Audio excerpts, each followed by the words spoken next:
I begged him through my tears to take me to the hospital. I was in pain, I was scared, and I knew something wasn't right.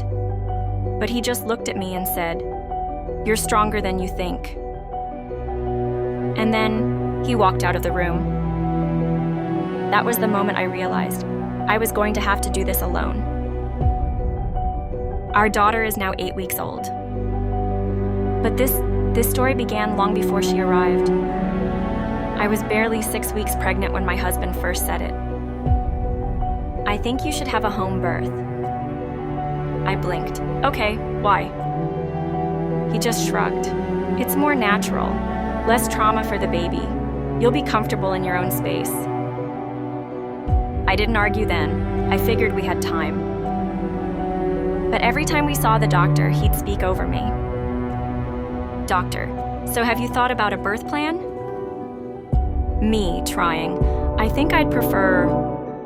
Him, interrupting. "We're planning a home birth. She'll be fine. We're hiring a doula." I felt invisible. Even when I told him, "This is not what I want," he'd smile and say, "You'll change your mind, just wait." Then his mother had her say. She sat me down like I was a child. Hospitals are cold, sterile. They cut women open without a second thought. Trust nature, trust your body. I wanted to scream. I tried to explain, what if something goes wrong? What if I need help? She just gave me a soft, patronizing smile. "You'll be fine. Women have been doing this forever." At 39 weeks, I felt the contractions. At first, I didn't panic. I called him and said, "It's time. Please, let's go to the hospital." He looked at me like I was being dramatic. "No, the doula is on her way." I begged. I cried. I even grabbed my hospital bag. He pulled it out of my hand. "You don't trust me? You're just scared? That's normal." The next 72 hours were a blur of agony. The doula came and went.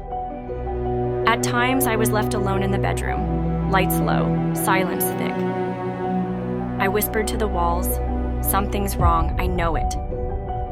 After 20 hours of active labor, I screamed at them both. "Please take me to a hospital." The doula calmly replied, "If it hits 24, we'll consider it." Consider it, like I wasn't already breaking. At 22 hours, my daughter was born. I didn't smile. I didn't cry with joy. I just sobbed out of relief. It's over. It's finally over.